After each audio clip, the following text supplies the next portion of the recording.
Chapter 17.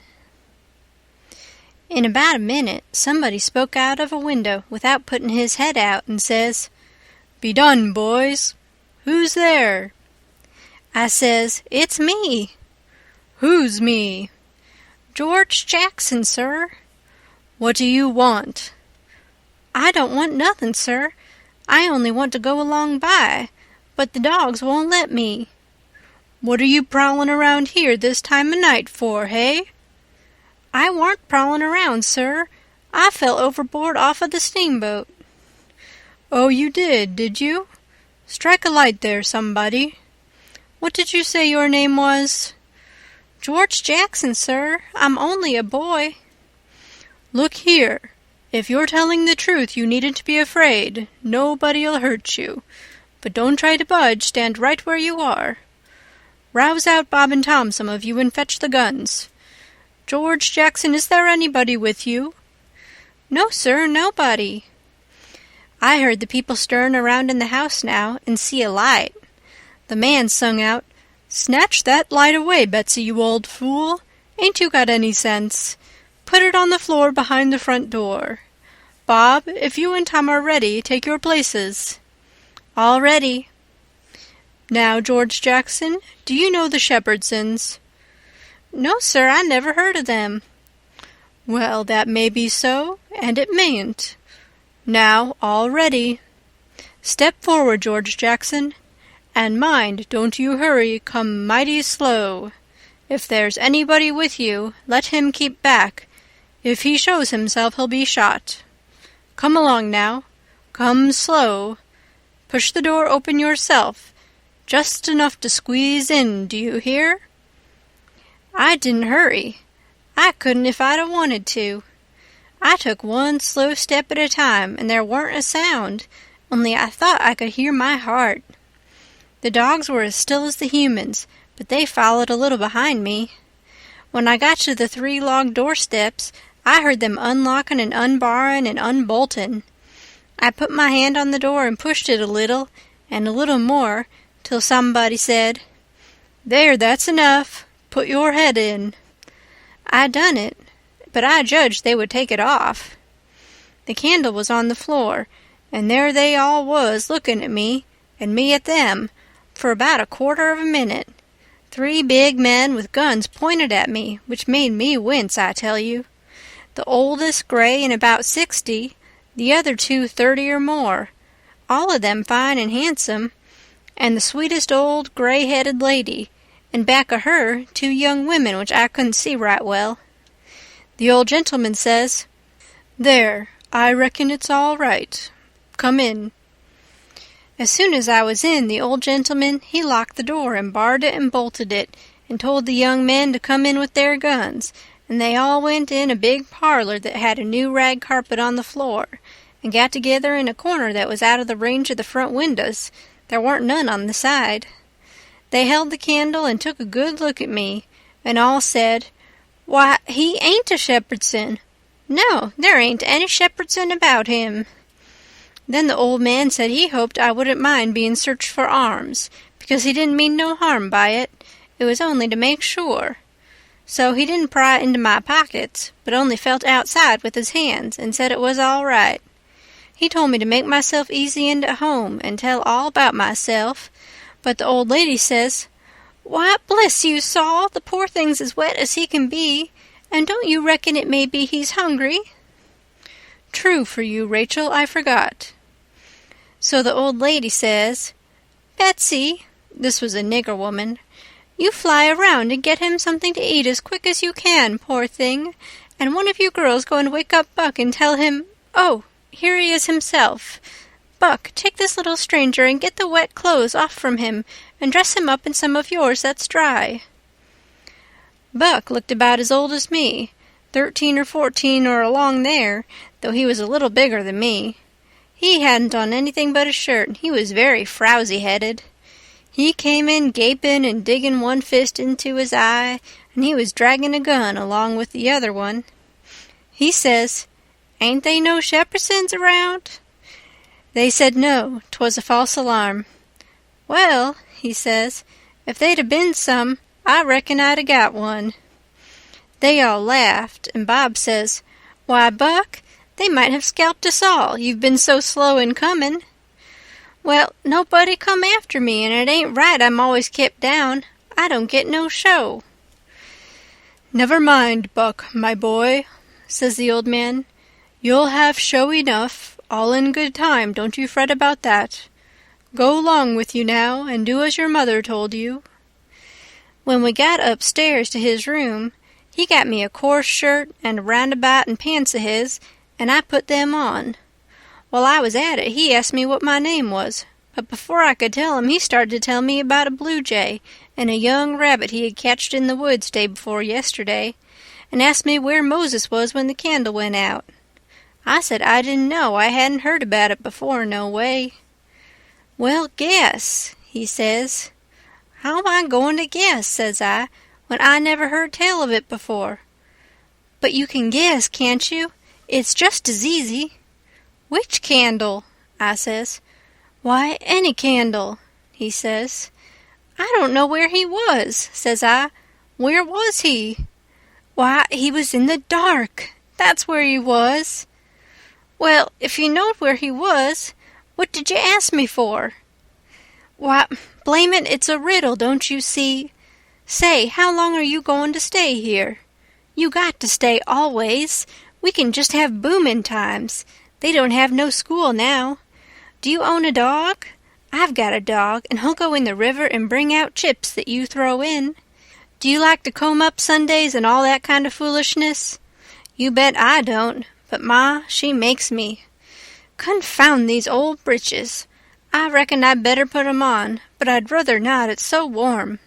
Are you all ready? All right. Come along, old hoss." Cold corn pone, cold corned beef, butter and buttermilk. That is what they had for me down there, and there ain't nothing better that ever I've come across yet.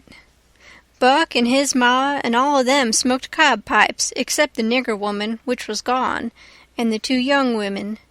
They all smoked and talked, and I eat and talked. The young women had quilts around them, and their hair down their backs. They all asked me questions, and I told them how Pap and me and all the family was living on a little farm down at the bottom of Arkansas, and my sister Mary Ann run off and got married and never was heard of no more, and Bill went to hunt them, and he weren't heard of no more, and Tom and Mort died, and then there weren't nobody but just me and Pap left, and he was just trimmed down to nothing on account of his troubles. So when he died, I took what there was left, because the farm didn't belong to us, and started up the river, deck passage, and fell overboard, and that was how I come to be here. So they said I could have a home there as long as I wanted it. Then it was most daylight, and everybody went to bed. And I went to bed with Buck, and when I waked up in the morning, drat it all, I had forgot what my name was. So I laid there about an hour trying to think, and when Buck waked up, I says, "Can you spell, Buck?"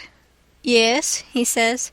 "I bet you can't spell my name," says I. "I bet you what, you dare I can," says he.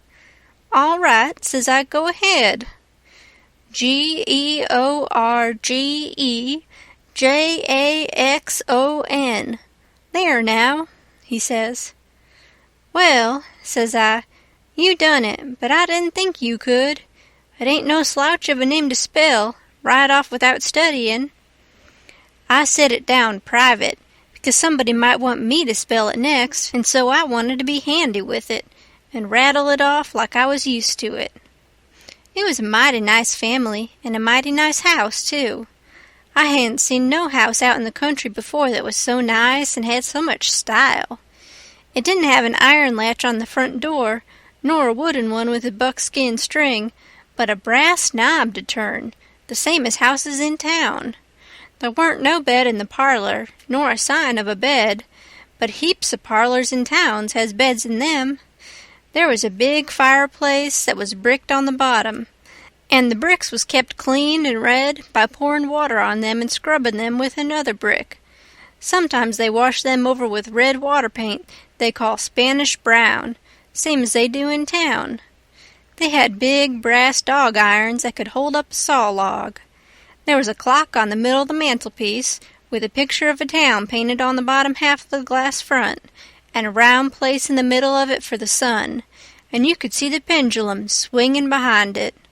It was beautiful to hear that clock tick, and sometimes when one of these peddlers had been along and scoured her up and got her in good shape, she would start in and strike 150 before she got tuckered out. They wouldn't take any money for her. Well, there was a big outlandish parrot on each side of the clock, made out of something like chalk and painted up gaudy. By one of the parrots was a cat made of crockery, and a crockery dog by the other. When you pressed down on them, they squeaked, but didn't open their mouths nor look different nor interested. They squeaked through underneath. There was a couple of big wild turkey wing fans spread out behind those things. On the table in the middle of the room was kind of a lovely crockery basket that had apples and oranges and peaches and grapes piled up in it, which was much redder and yellower and prettier than real ones is, but they weren't real because you could see where pieces had got chipped off and showed the white chalk, or whatever it was, underneath.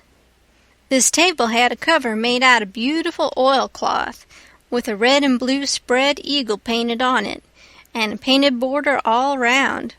It come all the way from Philadelphia, they said. There were some books, too, piled up perfectly exact on each corner of the table.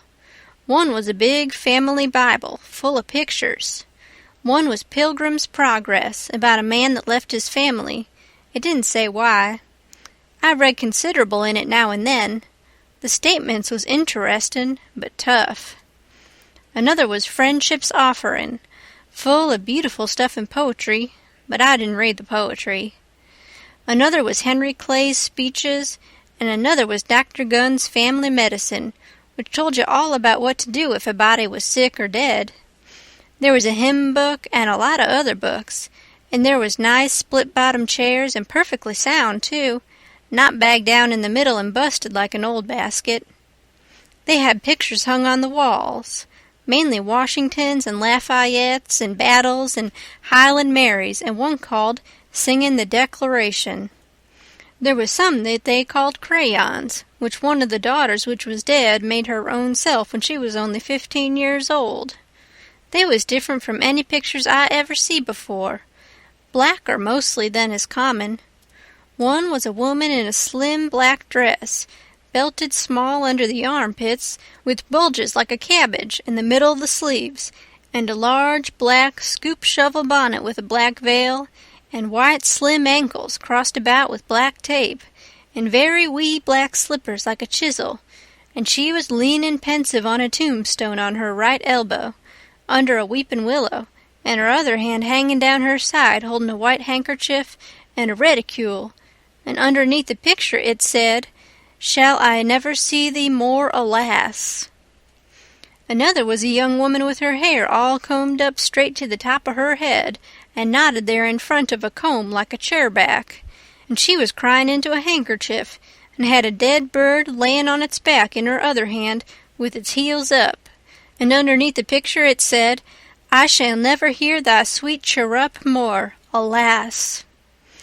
There was one more where a young lady was at a window looking up at the moon, and tears running down her cheeks, and she had an open letter in one hand with black sealing wax showing on one edge of it, and she was mashing a locket with a chain to it against her mouth, and underneath the picture it said, "And art thou gone? Yes, thou art gone, alas." These was all nice pictures, I reckon, but I didn't somehow seem to take to them, because if ever I was down a little, they always give me the fantides. Everybody was sorry she died, because she had laid out a lot more of these pictures to do, and a body could see by what she had done what they had lost. But I reckon that with her disposition, she was having a better time in the graveyard. She was at work on what they said was her greatest picture when she took sick, and every day and every night it was her prayer to be allowed to live till she got it done, but she never got the chance. It was a picture of a young woman in a long white gown, standing on the rail of a bridge, all ready to jump off, with her hair all down her back, and looking up to the moon with the tears running down her face, and she had 2 arms folded across her breast, and 2 arms stretched out in front, and 2 more reaching up towards the moon, and the idea was to see which pair would look best and then scratch out all the other arms. But as I was saying, she died before she got her mind made up, and now they kept this picture over the head of the bed in her room, and every time her birthday come, they hung flowers on it. Other times it was hid with a little curtain. The young woman in the picture had a kind of nice sweet face, but there were so many arms it made her look too spidery, seemed to me. This young girl kept a scrapbook when she was alive, and used to paste obituaries and accidents and cases of patients suffering in it out of the Presbyterian Observer, and write poetry after them out of her own head. It was very good poetry. This is what she wrote about a boy by the name of Stephen Dowland Botts that fell down a well and was drownded. Ode to Stephen Dowland Botts, deceased. And did young Stephen sicken? And did young Stephen die? And did the sad hearts thicken? And did the mourners cry? No, such was not the fate of young Stephen Dowling Botts. Though sad hearts round him thickened, 'twas not from sickness's shots. No whooping cough did rack his frame, nor measles drear with spots. Not these impaired the sacred name of Stephen Dowling Botts. Despised love struck not with woe that head of curly knots, nor stomach troubles laid him low, young Stephen Dowling Botts. Oh no, then list with tearful eye, whilst I his fate do tell. His soul did from this cold world fly, by falling down a well. They got him out and emptied him. Alas, it was too late. His spirit was gone for to sport aloft in the realms of the good and great. If Emmeline Grangerfield could make poetry like that before she was 14, there ain't no telling what she could have done by and by. Buck said she could rattle off poetry like nothing. She didn't ever have to stop to think. He said she would slap down a line, and if she couldn't find anything to rhyme with it, would just scratch it out and slap down another one and go ahead. She weren't particular. She could write about anything you choose to give her to write about, just so it was sadful. Every time a man died, or a woman died, or a child died, she would be on hand with her tribute before he was cold. She called them tributes. The neighbor said it was the doctor first, then Emmeline, then the undertaker. The undertaker never got in ahead of Emmeline but once, and then she hung fire on a rhyme for the dead person's name, which was Whistler. She warn't ever the same after that. She never complained, but she kinder pined away and did not live long. Poor thing, many's the time I made myself go up to the little room that used to be hers and get out her poor old scrapbook and read in it when her pictures had been aggravating me and I had soured on her a little. I liked all that family, dead ones and all, and weren't going to let anything come between us. Poor Emmeline made poetry about all the dead people when she was alive, and it didn't seem right that there warn't nobody to make some about her now she was gone. So I tried to sweat out a verse or two myself, but I couldn't seem to make it go somehow. They kept Emmeline's room trim and nice, and all the things fixed in it just the way she liked to have them when she was alive, and nobody ever slept there. The old lady took care of the room herself, though there was plenty of niggers, and she sewed there a good deal and read her Bible there mostly. Well, as I was saying about the parlor, there was beautiful curtains on the windows, white, with pictures painted on them of castles with vines all down the walls, and cattle coming down to drink. There was a little old piano, too, that had tin pans in it, I reckon, and nothing was ever so lovely as to hear the young lady sing "The Last Link is Broken" and play "The Battle of Prague" on it. The walls of all the rooms was plastered, and most had carpets on the floors, and the whole house was whitewashed on the outside. It was a double house, and the big open place betwixt them was roofed and floored, and sometimes the table was set there in the middle of the day, and it was a cool, comfortable place. Nothing couldn't be better, and warn't the cooking good, and just bushels of it, too.